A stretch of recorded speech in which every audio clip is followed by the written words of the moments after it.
it's time to sit back and relax with your favorite drink. And listen.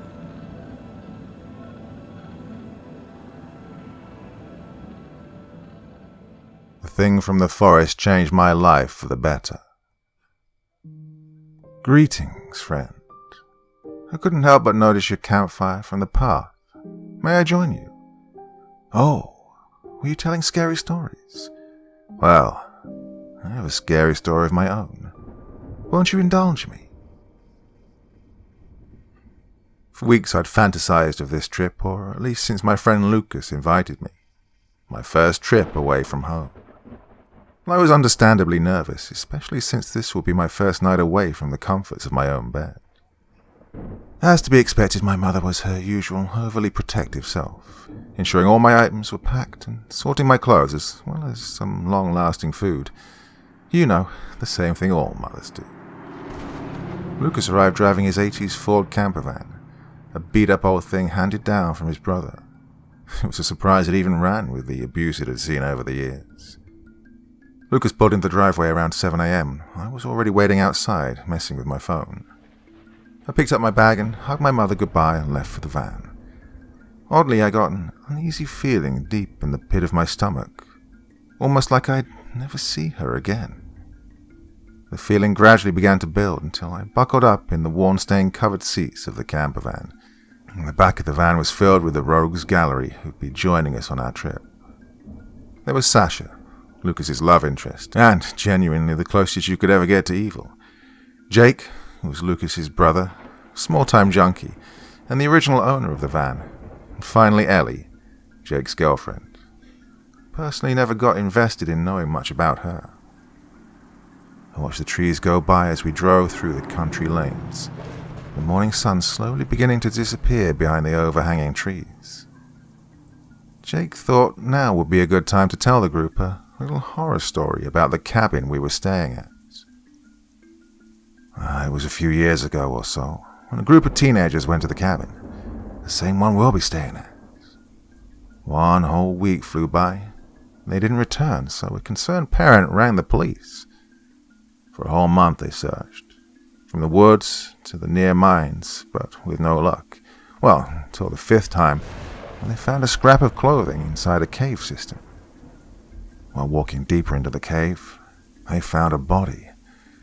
This body had been stripped of its flesh and organs, but what was left was its muscles.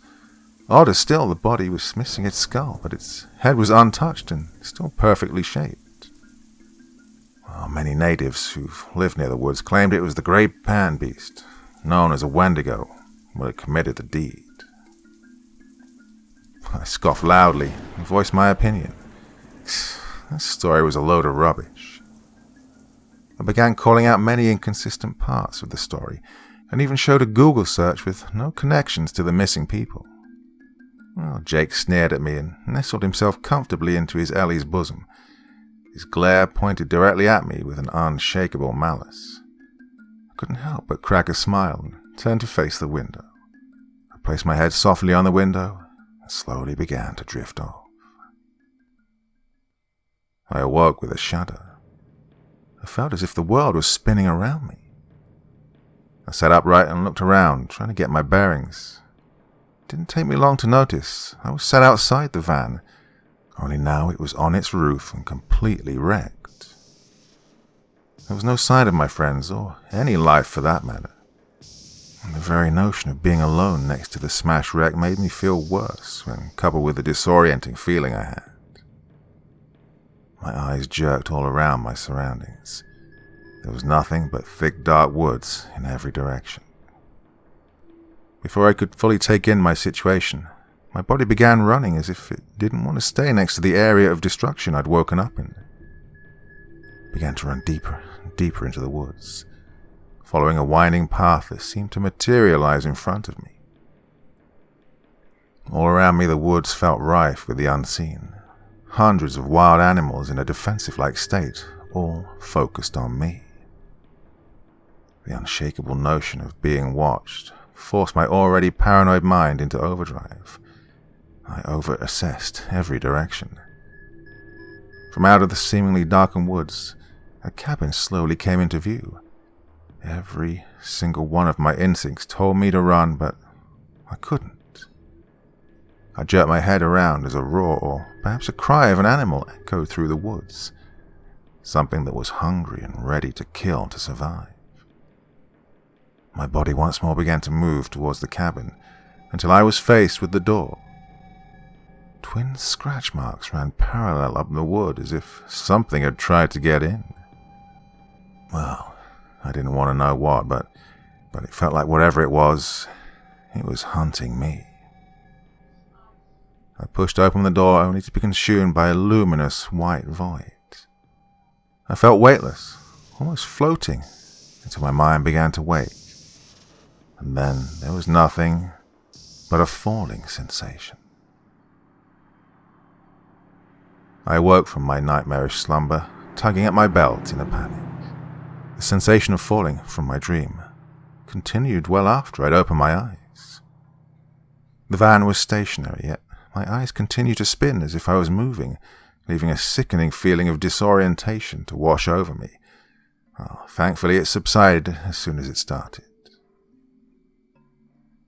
Jesus, Bobby, your lazy ass slept like the whole journey. You didn't even wake up for any of the 3 pee breaks, or hell, the 25 pizza stops. Sasha's voice dug into my sleepy brain.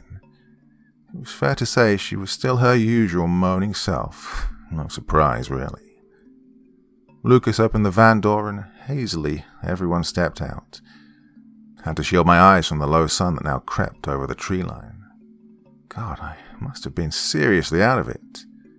Had I really missed so much, I mused to myself. I grabbed my bag and began following Lucas down a cobbled path towards the woods. Well, the cabin lay just a short ways along in a modest open clearing. The whole walk I felt as if there were thousands of eyes trained on me, all hidden beneath the undergrowth, just staring, watching, observing us. We eventually reached the cabin's main door, albeit through the moans of Sasha.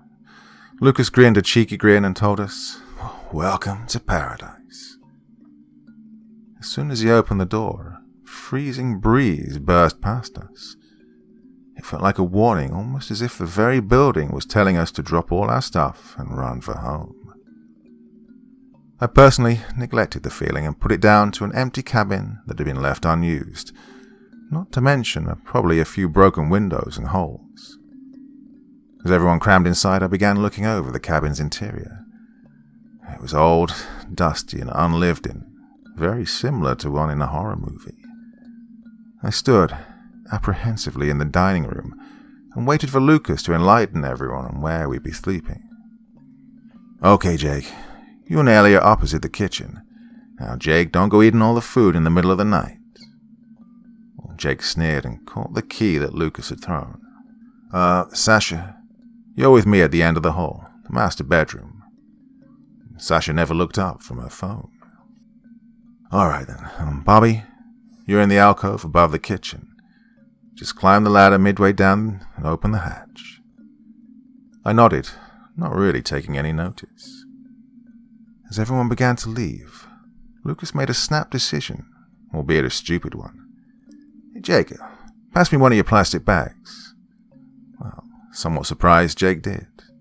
"All right, everyone's phone's in the bag. I'm locking them in the safe." Well, Sasha looked white and clutched her phone tightly. You could almost feel the force she gave off. "Lucas, please don't take my phone. I might need to call my mom," Sasha begged.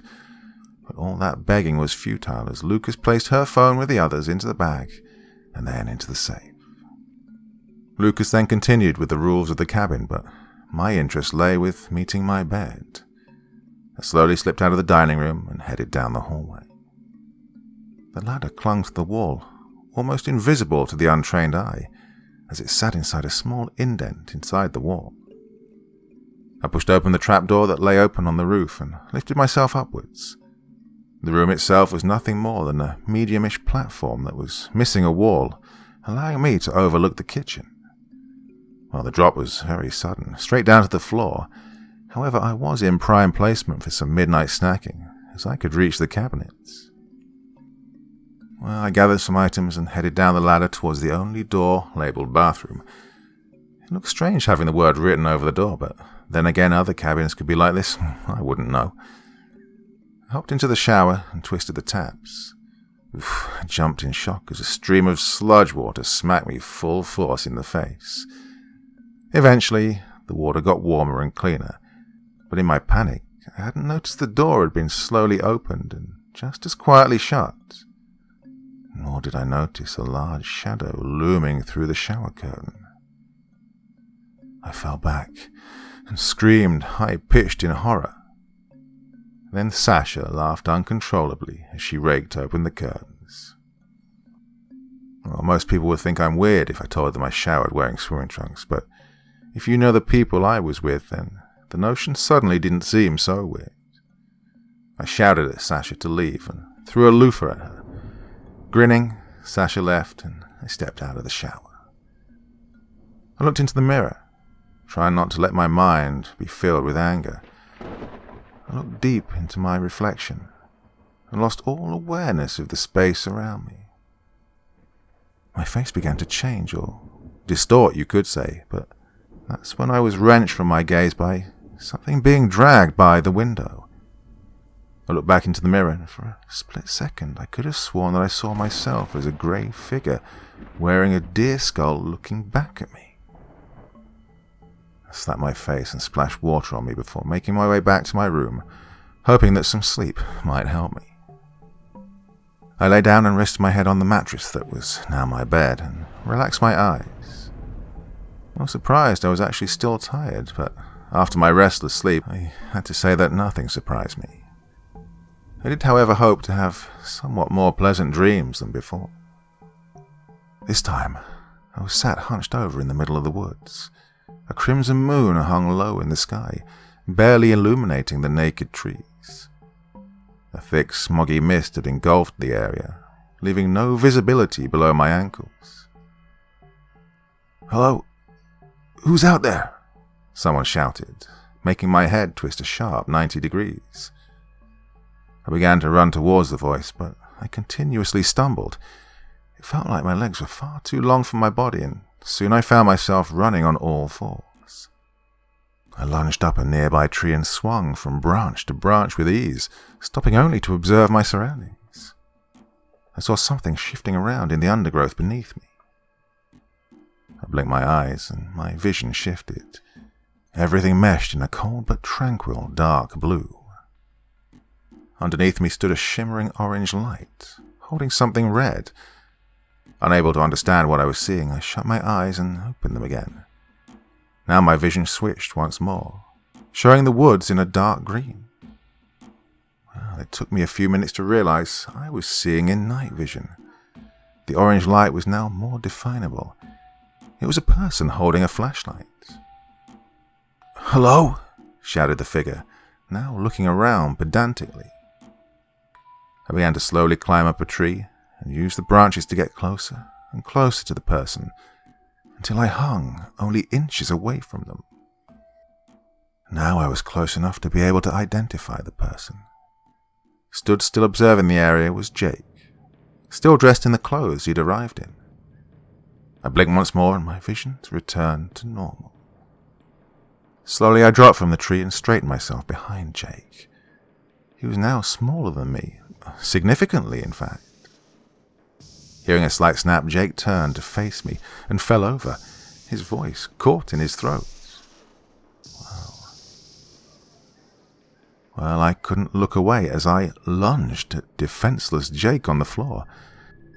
I made a series of quick slashes and then removed the organs with the perfect cuts I'd just made. Unable to control myself, I began to devour the organs, feeling stronger as I did so. Once I'd finished, my gaze drifted over to a cabin that stood about 500 yards away, just stationed in an opening. Once more I broke out into a run on all fours, heading directly towards the cabin. I arrived in what seemed like record time. I slowly stuck my head close to one of the windows, observing what was inside. Lucas was snuggled up next to Sasha with the TV casting static over the both of them. I I shook my head and slunk over to another window. This one was Jake and Ellie's room, although it was empty. Once again I shook my head and moved to the final window that belonged to the bathroom. I peered through the window and saw Ellie laying down in an empty bath with an empty packet of bath salts in her hand. Well, I shook my head angrily this time. I began to crawl up the cabin towards the chimney, testing to see if it was hot. Upon seeing it wasn't, I slipped down it, dropping into the dining room, making as little sound as I could. I crawled around the hall, but stopped as I heard a door open. Instinctively, I jumped to the ceiling and dug my nails deep into the wood to keep myself in place. Ellie walked out from the bathroom in a towel and a noticeable blood stream coming from her nose. I waited until she'd entered hers and Jake's room, and then I silently shifted into the kitchen. I paused and looked to the alcove that I was sleeping in. Climbing the counter and then the cupboards, I positioned myself to look at my sleeping body. Nodding my head, I slowly made 2 slits onto my sleeping head that I then licked before turning away. A crash from the kitchen woke me, and my vivid dream faded into nothingness. Rubbing my eyes, I checked my alarm clock. 3:15. The noise sounded again, but this time I knew what it was. Smashing plates. High from my alcove, I peeked over the edge, fully expecting it to be Jake looking for a midnight snack after one of his infamous chill-out sessions. As I poked my head over the edge of the platform, I watched a figure in the darkened kitchen, sat consuming food sprawled over the floor. At that moment I was positive it was Jake, now deep into one of his munchy moments. I stayed silent and watched him for a while, thinking, this is the reason drugs are bad for you. I was just about to crawl back into bed when the fridge was opened and everything I'd thought was real took a back seat. As the light illuminated from the now empty fridge, the figure's entire being could be clearly seen. My body froze and my heart decided to check out with my sanity. The creature at the fridge looked grotesque, with disjointed body parts, all of which were a discolored grey. The head was what stuck out the most, though. Its entire head was covered by the skull of what I assumed was an elk. Ellie groggily walked into the kitchen, half asleep and, well, I assumed high. She made her way to get a drink and began to walk out before looking to the now stationary figure behind the fridge door. "Jake, you coming back to bed, babe?" she asked, her words slurred. I then watched in horror as the creature opened its mouth and Jake's shriveled head began to protrude from the inside. And its reply sounded identical to what Jake's voice sounded like. "Yeah, honey, I'll meet you there." Ellie walked out of the kitchen and back to her room, still completely unaware of the differences between Jake and the creature. As soon as the bedroom door clicked shut, the creature closed its mouth and shut the fridge door, straightened its body to be more human in shape. I watched as it walked to the kitchen door, but it stopped to look at where I lay, and it placed a grey finger to its lips. The creature then walked out of the kitchen, and I heard the faint click of Jake and Ellie's door go again. Well, I crawled to the furthest corner of my room and huddled myself tight and waited. I sat, unmoving. My entire being was filled with unbridled fear of this creature, and thousands of questions raced through my mind. What was it? What could it have been? What had it done to Jake? And now, to Ellie? All these feelings culminated inside me, stirring, festering. I didn't know how long I'd spent staring at both the hatch and the missing wall of my room. I hardly noticed the sun beginning to creep slightly through the underside of the kitchen window. Shaking still, I opened the hatch and descended into the hallway. The same hallway that the creature had crawled across. I stood outside Jake's room and drew a deep breath slowly, twisting the door's lock. With a click, The door opened into a hazy blackness. The blackout curtains left only the light from the hall to illuminate the room, or at least as far as the bed that was positioned, cutting the room in half. Jake's head slowly peered over the near-flat covers, shortly after followed by Ellie's, that snaked itself directly beneath his. Ellie spoke out as if talking to someone who stood just behind me. "Shut the door, will you, dear? You're going to ruin the surprise." Well, I didn't need to be asked twice and slowly clicked the door shut. I spent the morning cleaning the kitchen, quickly and quietly, desperately hoping no one would walk in. I know I'd have to answer some unpleasant questions like what the hell was I playing at, or had I taken some of Jake's medication? Once I was finished, I sat down, exhausted from the work, as Sasha slowly stumbled into the kitchen, wearing Lucas's large baseball tee. She opened the fridge and stared at it for a good few minutes before realizing something was very wrong. In a frustrated yell, Sasha shouted, "Lucas, your stoner brother's eaten everything." I forced a laugh at Sasha and ate a protein bar my mum had packed for me. I began processing what I'd seen last night in detail. The fridge, the mess, the creature, and now Jake and Ellie. Lucas strolled into the kitchen and did his odd sitcom opening. "Well, hello family, how are we this fine morning?" Right after saying this, he kissed my hair and then Sasha before going to prepare some toast, but was unable to find any bread. "Hey Bobby, are Jake and Ellie awake yet?" "Well, I checked a few minutes ago and they were still asleep. You guys call me lazy," I cautiously joked in my reply. Both Jake's and Ellie's voices shouted simultaneously from their room. "Lucas, brother, I need your help with something." Lucas, undisturbed, walked out of the kitchen and into Jake's room. Well, after a few minutes of silence, I began to get panicked. Slowly I walked to the door and felt for the handle. Sasha, intrigued, followed me, staying only a few feet behind. Never did I break eye contact from the door or the space beyond it. The door's lock clicked and slowly swung open. What I and Sasha saw left both our whole bodies frozen. The feelings I felt were identical to how I'd felt the previous night.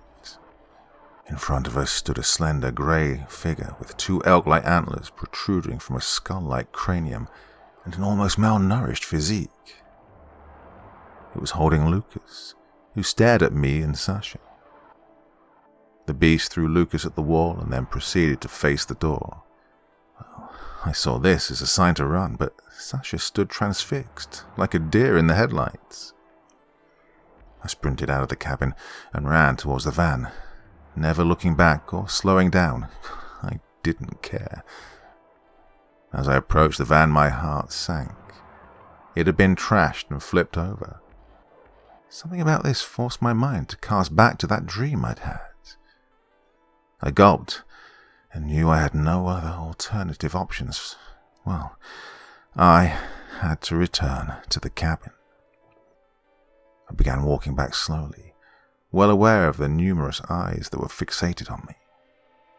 I ripped a large branch from a tree for defense and continued on the path. I chuckled and smiled as I felt the eyes around me begin to scatter.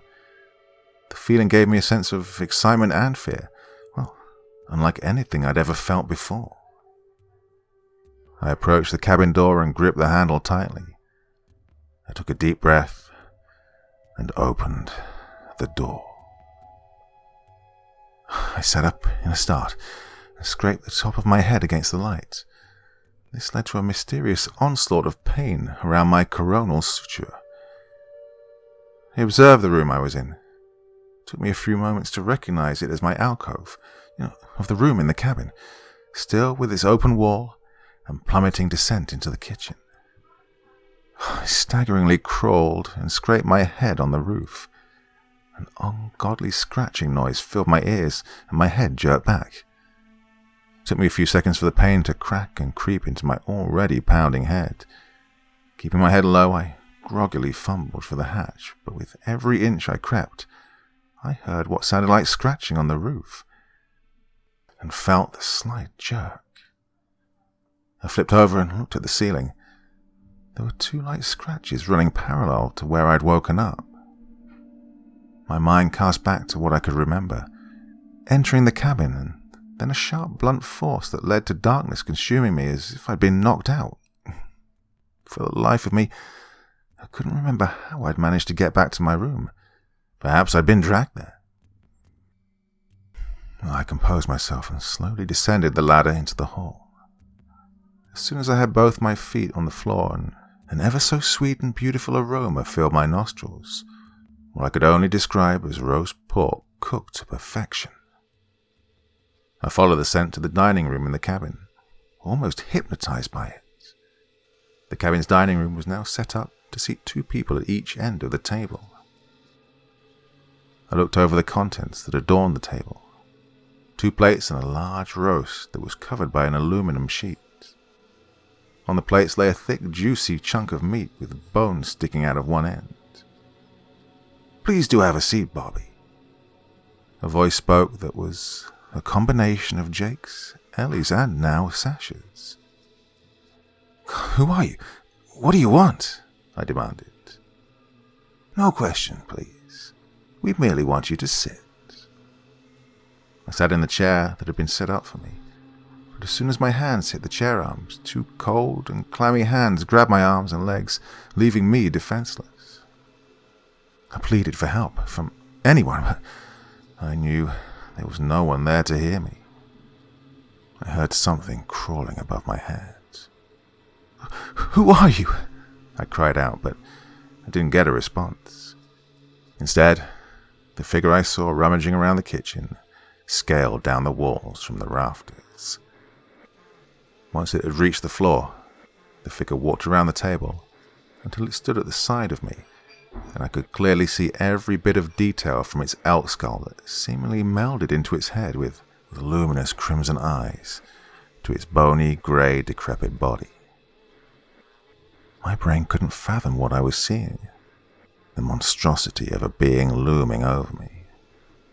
Without even moving its mouth, the creature demanded I eat, and plunged a large chunk of the meat into my mouth. Satisfied with its demands, the creature then did an insanely athletic lunge, similar to a cat, across the table and into the seat on the other side. My arms were then released, and I reluctantly grabbed the chunk of meat by the protruding bone. The smell was so sweet, and the lingering taste of the meat the creature had forced me to eat still remained, and I sank my teeth into it. The creature smiled through its skull, and its crimson eyes turned sapphire. The taste was surprisingly nice, as if it was a combination of every meat I'd grown up loving. I took another bite, and then another, and another. The taste was just so good that I began stripping the meat to the bone. The creature had almost finished eating its own chunk of meat. It then stood up and asked what I'd thought of the meal. I was honest and said that it was one of the tastiest foods I'd ever had in my life. It surpassed any taste I'd ever had before. The creature emoted happiness and lifted the elk skull only for me to see that it was grafted to the back of its head and that its elk horns were growing from its head. With a smile, the creature opened its mouth and its tongue slithered out. On its tongue were the heads of Jake, Ellie, and Sarah. "What the hell?" I said, shocked. "This is the blessing I have received. Now, Bobby, so have you." The heads of Jake, Ellie, and Sasha spoke then. "You are now one with us, Bobby. We are the walkers in the woods. We are the majestic Wendigo." The Wendigo then grabbed a mirror from the wall and forced my head to look into it. And my response was shock. On top of my head was a small set of antlers growing. My skin had turned an unusual ash grey as well. I gasped, but Even that left me afraid. On my tongue lay the sleeping heads of those three, just like they were on the Wendigo's tongue. And now for the main course. Allow me. The Wendigo dragged off the dustcloth from the table. In the center was Lucas, gagged and bound. The arms had released me from the chair, and I scaled the table and crawled to Lucas's side and freed his mouth. Bobby, what the hell's going on? We need to escape. Please, Bobby. I opened my mouth, but what came out were Jake's, Ellie's, and Sasha's voices. And I felt their voices worm their way from the pit of my tongue and say exactly what it was I wanted to say. There's no need to worry. I delved into Lucas's chest and began stripping him of his organs and flesh to consume. Once I was finished, I wiped my mouth and once again looked into the mirror. The Wendigo ate his share of Lucas behind me. Upon my tongue, a small boil began to grow behind Sasha's head. It continued to grow until the unmistakable shape of Lucas's head nestled itself comfortably onto my tongue. I smiled, grabbed a large bone shard that I felt protruding from my spine and pulled it over my head before letting out an ungodly howl from the pain. The Wendigo then placed his hand onto my shoulder and led me to the back door. I could see a campfire out in the woods, surrounded by tents. The Wendigo whispered into my ear, "Happy hunting." I grinned and charged from the cabin on all fours to my next meal.